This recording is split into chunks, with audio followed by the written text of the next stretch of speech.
नमस्कार मित्रांनो, विण दोघातली तुटेना या मालिकेच्या आजच्या भागात आपण पाहणार आहोत. त्यापूर्वी तुम्ही चॅनलवर जर नवीन असाल तर चॅनलला प्लीज सबस्क्राईब नक्की करा. तर मित्रांनो, आता श्वेता अंशुमनला फोन लावते आणि मला भेटायचंय किंवा तुला सॉरी म्हणायचंय. जे काय झालंय ना त्याबद्दल खरंच मला गिल्टी वाटतंय. अंशुमन म्हणतो ठीक आहे, तुला एवढंच गिल्टी वाटतंय तर मग मला येऊन भेट की, मी तुला ॲड्रेस पाठवतो. तेव्हा श्वेता म्हणते मी ऑफिसमध्ये येऊ का, आपण तिथे भेटूया. नाही, ऑफिसमध्ये येण्याची गरज नाहीये, मी जिथे लोकेशन पाठवणार त्याच लोकेशनवर आली पाहिजे तू. आता श्वेता जरा गोंधळल्यासारखी होते, जरा थांबते आणि काही बोलत नाही. अगे तुला मी काही खाणार नाहीये, फक्त बोलायला भेटतोय ना, मग थोडंसं जेवण वगैरे करू, बस, दुसरं तरी काय. श्वेता मी ॲड्रेस पाठवतोय त्या ॲड्रेसवर यायचंय बरं. श्वेता म्हणते हो येते मी, आणि लगेच श्वेताने फोन बंद केलेला असतो आणि लगेच एका मिनिटात त्याने ॲड्रेसही सेंड केलेलं असतो. आनंदीला टेन्शन आलेलं असतं. ऑफिसवर भेटला असता तर काही टेन्शन नव्हतं, याने डायरेक्ट हॉटेलवर बोलवलंय म्हटल्यावर जरा अवघडच आहे. निकिता जेव्हा श्वेताच्या मोबाईलमधला ॲड्रेस बघते तेव्हा म्हणते अगं हा क्लब मला माहिती आहे, कसला पोहोचलेला आहे हा. अंशुमन खरंच बघ की, या क्लबमध्ये अगदी रेअर लोक जातात, जास्ती वर्दळ नसते, स्पेशल लोक जातात, म्हणजे बिझनेसमन अशीच लोक जातात ज्यांची मेंबरशिप आहे अशी. त्यामुळे त्यांना त्यांची प्रायव्हसी मेंटेन ठेवता येते आणि आपल्यासारखं कोणीही जाऊ शकत नाही. त्यामुळे तिथे कोणी येण्याचा डिस्टर्ब करण्याचा प्रश्नच नाही. त्याची मेंबरशिप आहे समरची, पण वापरतो कोण बघ की, अंशुमन. कारण समरला तिथे जाण्याची प्रायव्हसी घेण्याची गरजच नाहीये, त्यातला नाहीच आहे ना समर, आणि त्याचाच फायदा हा अंशुमन घेतो. आणि बघ की ती मेंबरशिप हा वापरतो आणि त्या क्लबचा वापर सुद्धा हा करतो. अरे बापरे, आता स्वानंदी म्हणते आता काय करायचे आपण निकिता ताई. डोंट वरी, माझी मेंबरशिप आहे की, मी तिथे जाऊ शकते, ॲक्सेस आहे मला. तिथलच्या मॅनेजरशी बोलते, आपण सगळं काही मॅनेज करू, तू टेन्शन घेऊ नको ग, आपण सगळं काही करू शकतो. वा, आता तर काय काम झालंय आपलं. आनंदी आता निकिताला म्हणते की आपण जायचंय आणि आपण काहीही झालं तरी अंशुमन नेमकी काय हे समरला दाखवून द्यायचंय. निकिता म्हणते हो, करायलाच लागणार आहे. आणि श्वेता तू आम्हाला सगळ्या गोष्टी साथ दिली तर होणार आहे, तू घाबरायचा प्रश्नच नाहीये, आम्ही असणार आहोत तिथे. तू घाबरलीस की काहीच होणार नाहीये. स्वतःला जर न्याय मिळून हवा असेल तर तुला लढायला लागणार आहे श्वेता, त्यासाठी तू अगदी खंबीरपणे तयार राहा. तेव्हा श्वेता आता निकिताला आणि स्वानंदीला हो असं म्हणते, तुम्ही जो प्लॅन कराल तो प्लॅन मध्ये मी तुमच्या बरोबर असणार आहे आणि मी घाबरणार नाही. काही झालं तरी या वेळेला अंशुमन काय हे आपण सगळ्यांच्या समोर आणूच या. बाबा आता इकडे पार्टी सुरू झालेली असते. रोहनला म्हणतात, रोहन आता पार्टी सुरू झालीये, तुमचं तुम्ही एन्जॉय करा, मी गोळी घेतो आणि आराम करतो, माझं काय काम आहे रे इथे. रोहन म्हणतो बाबा असं नाही, तुम्हाला थांबायला लागणार आहे.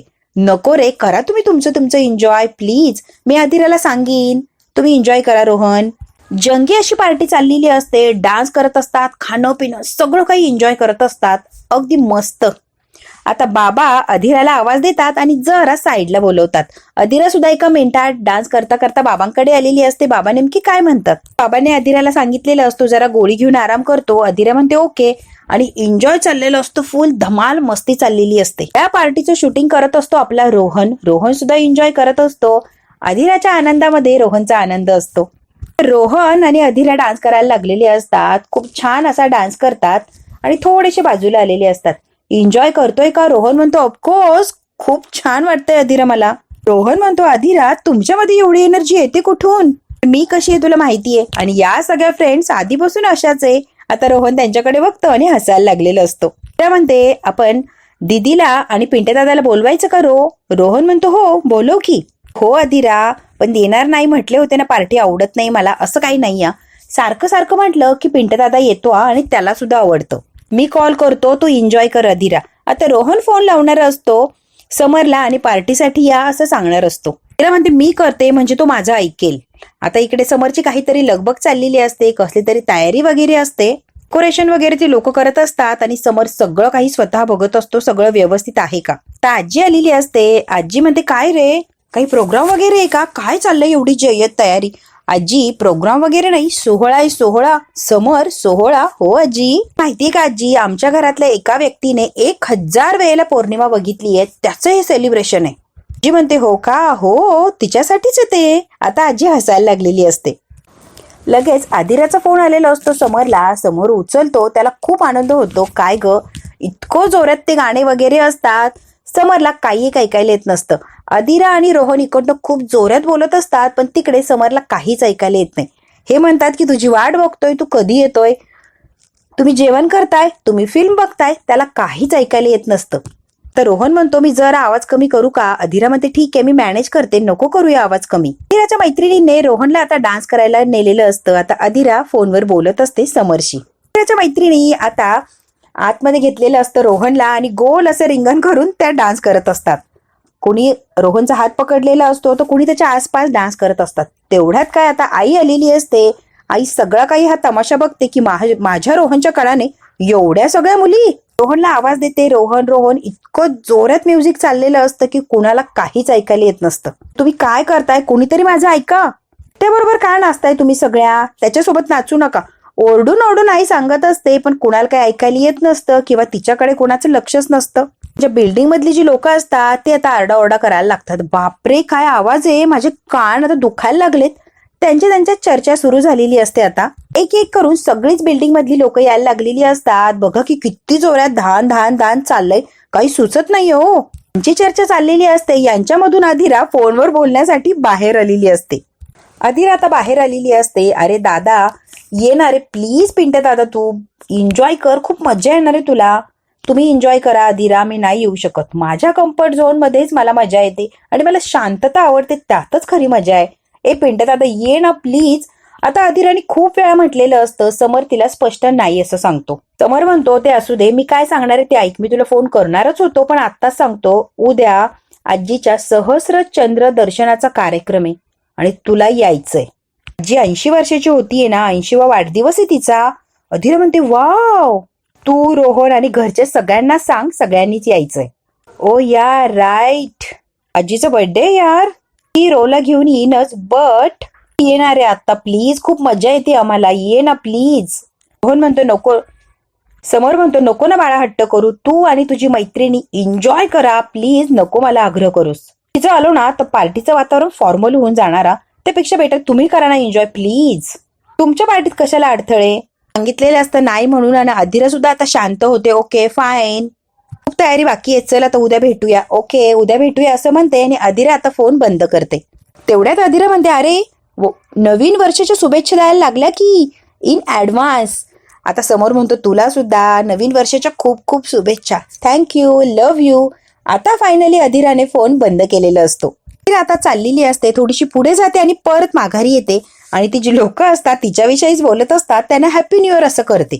त्यातलं कुणीच तिला काही रिप्लाय देत नाही आणि खाली मान घालून उभं राहिलेलं असतं. तीही त्यांच्या नादाला लागत नाही आणि ती निघून गेलेली असते. फोन बंद झाल्यावर लगेच इकडे समोर येतो आणि आजीला म्हणतो अगं अदिराचा फोन होता, काय म्हणत होती चिमणी, चिमणी काय म्हणत होती, कुठे ऐकायला येत होतं, जोर जोरात म्युझिक लावलेलं होतं, पार्टीची धमाल चाललेली होती. अर्पिता म्हणते पार्टी वगैरे चालली आहे पिंट्या दादा, तिच्या घरात चालती का रे पार्टी, म्हणजे त्या लोकांना आवडती का? समर म्हणतो कोण कुणाला सांगतंय, नाही चालली तरी चालून घ्यायला लागणार आहे. आता आजी, समर आणि अर्पिता हसायला लागलेले असतात. असू दे बाबा, पार्टी करू दे किंवा काही करू दे, तिला तिच्या घरी सुखी राहू दे. अर्पिता म्हणते सुखी नसून काय करणार, आता लग्न केलंय म्हटल्यावर तर निभवायला लागणार. काय म्हटलीस अर्पिता? म्हणजे कसं आहे, आता घरच्यांचा विरोध पत्करून लग्न केलंय, तर लव्ह मॅरेज केलंय ना. लव्ह मॅरेजचे जसे फायदे असतात तसे तोटे सुद्धा असतात की. आता बघ, श्रीमंत घरातली सून मिळाली आहे, त्याचा फायदा होणार तसा तोटा सुद्धा होणार. पण आपण काय करायचंय, जे चाललंय ते चालू द्यायचं, तिच्या घरच्यांना आवडतंय ना, मग असू दे. अर्पिता पुटपुटत असते आणि समर आणि आजी अर्पिताकडे बघत असतात. आता विषय बदलतो. तेवढ्यात काय एन्जॉय करायचं फक्त उद्याच्या कार्यक्रमासाठी. समर आता म्हणतच असतो, तेवढ्यात काय एक माणूस आलेला असतो, सर येऊ का? समोर म्हणतो या की. त्याने भल्ली मोठी अशी फोटो फ्रेम आणलेली असते आणि आता आजी म्हणते हे काय रे समर? समोर म्हणतो उघडून दाखवा मला. ते उघडून दाखवतात तर आजीचा फोटो असतो, इतका सुंदर बनवलेला असतो. सर तुम्ही सांगितली तशीच आहे का ही फ्रेम? समोर म्हणतो अगदी हुबेहूब, एक नंबर, खूप सुंदर फोटो आहे. समोर काय रे, या वयात कशाला हवेत हे सोहळे आणि माझ्यापेक्षाही इतका मोठा फोटो? समोर म्हणतो व्यक्ती इतकी मोठी आहे म्हटल्यावर फोटो सुद्धा तितकाच मोठा हवाय ना. आजी काय करतोय, करू दे की आम्हाला आनंद, तुझ्यासाठी काय करता येईल ना तेवढं करू दे. तू आमच्यासाठी एवढं केलंय, मग आम्हाला तर करायला लागणार ना. आजी आता हे बघ, 80 वर्ष पूर्ण झाली आहेत म्हणून आपण एवढासा छोटासा कार्यक्रम करतोय, या वेळेला एवढा गोड मानून घे. जेव्हा 100 वर्ष पूर्ण होतील यापेक्षाही मोठा कार्यक्रम दणक्यात आणि यापेक्षाही मोठी फ्रेम असणार आहे. काय बोलतोय समर? आजीला खूप आनंद होत असतो. समर एवढं कौतुक करत असतो. आजी म्हणते, समर हे सगळं काही बघितलं ना तर आतापर्यंत जेवढं काही आयुष्यात झालंय ना सगळी दृश्य अशी समोरून जायला लागतात, म्हणजे सिनेमाच तयार होतो रे. समर म्हणतो, आजी तुझ्या छोट्याशा सिनेमातला आम्ही सुद्धा छोटासा भाग आहोत. आम्हाला सुद्धा खूप अभिमान आहे आजी. तुझ्यासाठी काहीही घेतलं ना आजी, तुझ्यासाठी किती मोठी वस्तू घेऊ दे पण तुला ती साजीशी नाहीये असंच वाटत राहतं ग. अजून काहीतरी करायला हवं, अजून मोठं काहीतरी करायला हवं. आता समर म्हणतो, कितीही केलं तरी तुझ्या व्यक्तिमत्वाच्या तोडीचं काही होणार आहे का? नाहीच ना ग, तू खूप मोठी आहेस आजी. समर त्या माणसाला म्हणतो की फोटो तुम्ही लावून टाका. तो माणूस होता फोटो लावण्यासाठी गेलेला असतो. फोटो लावत असतो, हे बघत असतात. तेवढ्यात काय आजीला आता स्वानंदीची आठवण येते. पिंट्या बरेच वाजून गेले रे, अजून स्वानंदी कशी आली नाही? आता लगेच अर्पिता म्हणते, अगं आजी मूड बदलला असेल, वाटलं असेल बाहेर थांबावं, थांबली असेल बाहेर. म्हणजे पिंट्या बराच वेळ झाला रे, मग मी काय करू? मला काय माहित त्या का आल्या नाही? तुला माहित नाही म्हणजे? ते बाहेर राहत नाही रे ती, म्हणून काळजी लागलीये. अर्पिता म्हणते, गेली असेल का मैत्रिणींसोबत, असू दे, सांगून जाते, ती अशीच जात नाही. पिंट्या फोन लाव बरं तिला. पिंट्या म्हणतो, मी का लावू? तू लाव की फोन. अरे माझा फोन बेडरूम मध्ये, आता मी कधी जाणार, कधी फोन आणणार, मग तो कधी लावणार? आजी तुझी नेहमीची नाटकं झाली ही. फोन बरोबर घेऊन येता येत नाही का तुला? तूच लाव की. जी म्हणते, भाषण देऊ नका, फोन लाव, तेवढं सांगते ना तेवढं कर. समर म्हणतो, अर्पिता तू लाव ग फोन. तू लाव पिंट्या, तुला सांगते मी. तू लाव फोन, सांगतोय ना मी तुला. माझ्याकडे फोन नाहीये पिंट्या दादा. अर्पिता म्हणते, बाय. तू पण आजीसाठी नाटकं करायला लागली का ग? आणि पटकन तिथून अर्पिता निघून गेलेली असते. जी म्हणते, पिंट्या तू नको नाटकं करूस, तू फोन लाव.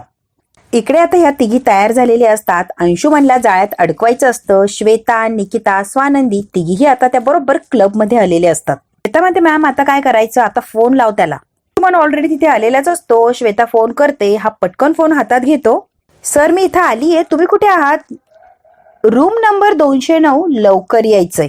आता तिला डायरेक्ट रूम मध्ये बोलवलेलं असतं. श्वेता आता फोन ठेवते आणि घाबरलेली असते. मॅम हे सरळ रूम मध्ये बोलवताय. श्वेता म्हणते, रूम नंबर 209, आता डायरेक्ट रूम मध्ये जायला लागणार आहे. निकिता म्हणते, श्वेता तुझा बिंदास, अजिबात घाबरू नको, आम्ही सगळं काही मॅनेज करतो. तुझा आम्ही तोपर्यंत मॅनेजरशी बोलून येते. स्वानंदी अजिबात टेन्शन घेऊ नको, तुला आम्ही नजरेआड अजिबात होऊ देणार नाही. स्वानंदी आता श्वेताला सांगत असते, पूर्ण लक्ष असणार आहे, अजिबात घाबरू नकोस. स्वानंदी म्हणते श्वेताला, आपलं जसं ठरलंय तसंच करायचं, अजिबात घाबरायचं नाहीये. हो मॅम तुम्ही सांगताय तसं. तेवढ्यात काय आता स्वानंदीला समोरचा फोन आलेला असतो. एकच मिनिट मला फोन घ्यायला लागणार. स्वानंदी जरा बाजूला गेलेली असते आणि फोन घेते. दीदीचा फोन करतोय, फोन उचलायचा ना. कुठे आहात तुम्ही? आता स्वानंदी जरा घाबरलेली असते. अरे देवा, यांना कोणी सांगितलं की काय मी कुठे आलीये? स्वानंदी म्हणजे तुम्हाला माहिती आहे का मी कुठे आहे? समोर म्हणतो, माहिती असतं तर फोन कशाला केला असता? बाहेर आहे. ते कळलंच हो, घरात नाही म्हटल्यावर बाहेरच असणार ना, पण कुठे तुम्ही? जी तेवढ्या समोरला म्हणते की तिला विचार घरी कधी येणार आहे आणि घरी येणार आहे का? हो हो ऐका तुम्ही, आजी विचारतीये घरी कधी येणार आहात. आनंदी आता हसते. हो मग कुठे जाणार, घरीच येणार ना. समोर म्हणतो, वाकड्यात शिरू नका, मी सरळ बोलतोय तुमच्याशी. काय विचारताय? घरीच येणार आहे ना मी. घरी येणार आहात तर मग किती वाजता येणार असं आजी विचारतीये. तासभर जाईल मग येणार मी घरी. समोर म्हणतो, गाडी पाठवू का? चला रिक्षाने येईल मी. समोर म्हणतो, आजी म्हणते सावकाश या, काही घाई नाहीये. त्रिणीकडे हवा तेवढा वेळ घालवा, अजिबात घाई करू नका घरी येण्याची. आता शिंक आलेली असते, ती घाई गडबडीने म्हणते, हो हो काळजी घे असं आजी सांगतीये. माहितीये तुम्ही बोलत नाही आहात, त्यामुळे काही गरज नाही काळजी दाखवण्याची. समोर म्हणतो, काय झालं अचानक गप्प का झाला? स्वानंदी म्हणते, कुठे काय झालं? आजी म्हणते, शांत बसा रे, का भांडताय सारखं? समोर म्हणतो, मी भांडत नाहीये. स्वानंदी म्हणते, मी तरी कुठे भांडतीये, मी शांतच आहे. तुम्ही नाही हो, मग कोणाला म्हटला? अगं शांत बस, तुला नाही म्हटलोय मी.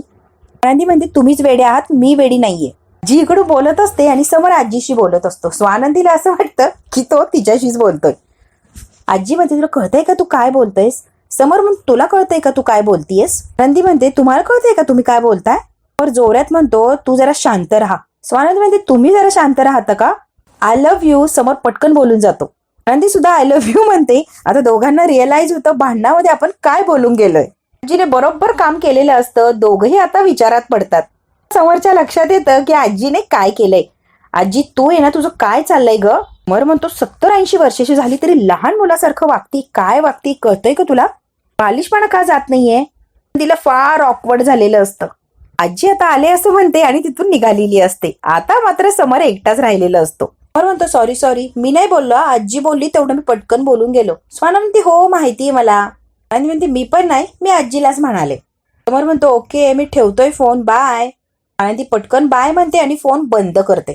फोन बंद झाल्यावर समरला जरा वेगळं वाटत असतं, कारण तो डायरेक्ट तिला बोललेला असतो आणि इकडे स्वानंदीला सुद्धा. आता निकिता आलेली असते. आता तिघेही एकत्र येऊन उभी राहतात. मॅनेजरला बोललीये मी, आता रूम पर्यंत जाऊ शकतोय आपण. स्वानंदी आता शेवटचं सांगते श्वेताला, आत्ताच माघारी फिरली तर आपल्याला काहीच करता येणार नाही, शेवटचा चान्स आहे. तेव्हा श्वेता सगळं काही तुझ्या हातात आहे. आयुष्यभरासाठी विचित्र चक्रात अडकशीला, एकदा धाडस करून बघ. ही गोष्ट आयुष्यभर त्रास देत राहणाऱ्या, त्यासाठी आत्ता जर हिंमत केली तर सॉल्व्ह होईल सगळं काही. अंशुमनचा खरा चेहरा समर सरांच्या समोर यायलाच हवा कुठल्याही परिस्थितीत, कळतंय का श्वेता? आनंदीने आता श्वेताची हिंमत वाढवलेली असते. आपण जसं ठरवलंय अगदी तसं आणि तसंच करायचंय, लक्षात येतंय का? श्वेता स्ट्रॉंग राहायचंय, कळतंय का? इकडे आता अर्पिता रूम मध्ये येते तर मम्मा तयार होत असते. वाव मम्मा कुठे चाललीयस? पार्टीला? आपल्या डॉलच्या सासरी पार्टी आहे ना, तिकडे चालली. मम्मा मी पण येणार आहे. अर्पिता आता म्हणते की मी सुद्धा येणार तुझ्यासोबत. पप्पी आजीची पार्टी ना इथे, बर्थडे पार्टीची तयारी कोण करणार? तुझं माझ्यासोबत आली त्यामुळे मी एकटीच जातीये, तू इथेच राहणार आहे अर्पिता. निदान तू तयारी करते असं दाखवायला लागणार ना. हो हो मम्मा तू म्हणतेस ते बरोबर आहे. अर्पिता आता इथेच थांबलेली असते आणि आई एकटीच निघून गेलेली असते. इकडे आता रोहनची आई अगदी टेन्शन मध्ये असते आणि कानाला तिने असं हात लावलेले असतात. केवढा मोठा भोंगा आहे, माझं डोकं आता फुटायला लागलाय. सुष्मिता बाहेर म्युझिक चाललेलं असतं, ती बेडरूम मध्ये नाचत असते तिचं. आई यार कधी एन्जॉय करायला मिळणार आहे, एवढी सुंदर पार्टी, जाऊ दे ना बाहेर, तिकडे जाऊन मला ऍटलिस्ट एन्जॉय तरी करू दे प्लीज. कधीच बघितलेली नाही एवढी मोठी पार्टी, प्लीज. तू जर गेलीस ना तर माझ्याशी गाठ आहे सुष्मिता. घरातल्या घरात आहे ना आई यार, जाऊ दे ना. सुष्मिता म्हणते मी ऐकत नसते, मी जाणार आहे आता. ती नाही असं म्हणते आणि पटकन तिथून पळालेली असते. आता आई सुद्धा तिच्या मागे आलेली असते. तर मात्र यांची पार्टी चालूच असते. तेवढ्यात काय पूर्ण बिल्डिंग मधली लोक आलेली असतात. कसला गोंधळ आणि केवढा मोठा हा आवाज आहे, काय चाललंय तुमचं? किती मोठ्याने आवाज आहे, घरं आहेत, मोकळं ग्राउंड नाहीये इथे, काही कळतंय का तुम्हाला? असं करतं का कुणी?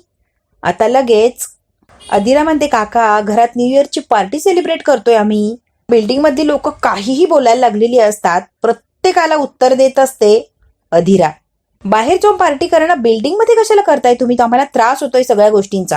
का म्हणतात तू आली ना तेव्हापासून शांतता गेली आमच्या बिल्डिंगची, आज कहर झाला. त्यातली एक बाई म्हणते ताई मंदाबाई तुम्हाला कसं चालतं हे, माझं तर डोकं उठले आणि तुम्ही कसं सहन करताय घरात. मंदाताई त्रास होत नाही का तुम्हाला?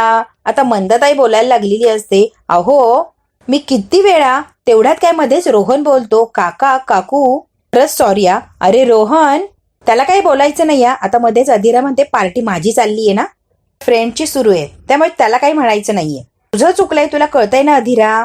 बाबा मध्येच बोलायला लागतात. हे बघा चुकलं, लक्षात आलं नाही, आमचा आवाज वाढला असेल, मी नाही असं म्हणत नाही, पण चुकून झालंय आमच्याकडनं, आम्ही काही मुद्दाम केलेलं नाहीये. आता बाबा अदिराच्या बाजूने बोलत असतात. बाबा म्हणतात हवं तर माफी मागतो. मग ते लोक म्हणतात हे कसली माफी मागणार. अदिरा म्हणते नाही, माफी मागावी असं वाटतच नाही, आवाज कमी करतो, माफी नाही मागणार. बिल्डिंग मधली जी लोक आलेली असतात प्रत्येक जण काही ना काहीतरी बोलत असतं अदिराच्या विरोधात. अदिरा तिथल्या बायका काहीही बोलत असतात आणि मंदाला म्हणजे अदिराच्या सासूबाईला भडकवत असतात. इकडे आता ह्या तिघीही बरोबर प्लॅन करून आलेले असतात आणि अंशुमनची जी रूम आहे तिथे जवळ येऊन त्या थांबलेले असतात. आता आतमध्ये एकटी श्वेता जाणार असते. दार नॉक करते. एका मिनिटात अंशुमन बाहेर आलेला असतो. Looking good. श्वेताला बघता क्षणी तो म्हणतो. अंशुमन म्हणतो ये आत ये. श्वेता काय आत जात नाही, तिथेच थांबलेली असते. घाबरू नको श्वेता, ये की. त्या म्हणते सर या आधी एवढ्या मोठ्या रिसॉर्ट मध्ये कधी आली नाही ना, म्हणून जरा घाबरल्यासारखं होतंय. चल आता येतच राहशील ग. इकडे आता स्वानंदीला टेन्शन आलं की शिंका येत असतात. तिला पटकन शिंक आलेली असते. अंशुमन म्हणतो इथला मेनू पण छान आहे, बोल काय ऑर्डर करायची आहे. गीता आता तिकडे स्वानंदीला सावरत असते. तिला सारख्या शिंका येत असतात. इकडे अंशुमन श्वेताला म्हणतो काय ऑर्डर करायची सांग की पटकन. श्वेता म्हणते सर तुम्ही खूप खर्च केलाय माझ्यासाठी. पण श्वेता समुद्रातला थेंब समज हा. तुझ्यासारख्या मुलींवर नाही उडवले तो उपयोग काय पैशांचा. श्वेता म्हणते तसं नाही सर, पण मला सवय नाहीये असल्या गोष्टींची. अंशुमन आता श्वेताच्या जवळ येतो. अरे यार सवय होण्यासाठी प्रॅक्टिस करायला लागते श्वेता. निकिता आणि स्वानंदी लांबूनच यांना बघत असतात. अंशुमन म्हणतो श्वेता दारात उभा राहून बोलणार आहेस की आतमध्ये येऊन सुद्धा बोलणार आहे. आतमध्ये डिनर करणार आहेस का माझ्यासोबत. श्वेता म्हणते सर डिनर काय बाहेर पण करू शकतो, रूम मध्ये येण्याची काय गरज आहे. साठी रूम मध्ये का बोलवलं. आता हळूहळू स्वानंदी तिथून चाललेली असते जरा बाजूला. माझा मूड नाहीये श्वेता बाहेर जाऊन जेवण करायची. फूड ऑलरेडी ऑर्डर केलंय, येईलच की एवढ्यात. आता अंशुमन आणि श्वेता बोलत असतात गॅलरीत, तोपर्यंत पटकन आतमध्ये गेलेली असते स्वानंदी आणि बरोबर एका बाजूला लपलेली असते. आता लगेच अंशुमन सुद्धा जातो आणि त्याच्या मागे श्वेताही गेलेली असते. निकिताला बिचारीला खूप टेन्शन आलेलं असतं, सगळं काही प्लॅन व्यवस्थित होतो की काय. आतमध्ये आता स्वानंदी रूमच्या आत लपलेली असते त्या खिडकीमध्ये आणि पडद्यातून ती आता मोबाईलवर शूटिंग घेत असते. आता अंशुमन श्वेताच्या अगदी जवळ जाऊन तिला चिटकून बोलण्याचा प्रयत्न करत असतो. विचित्र असं तिच्याकडे बघत असतो आणि सगळ्या गोष्टींचं शूटिंग घेत असते स्वानंदी. आता बघूया अंशुमन या जाळ्यामध्ये अडकणार का आणि स्वानींच्या जाळ्यात तो अडकला तर समरला सत्य कळणार का अंशुमनचं. मित्रांनो, हे जर बघायचं असेल तर बघायला लागणार पुढील भाग. हा भाग इथेच संपला. व्हिडिओ आवडल्यास लाईक, शेअर, सबस्क्राईब नक्की करा. धन्यवाद.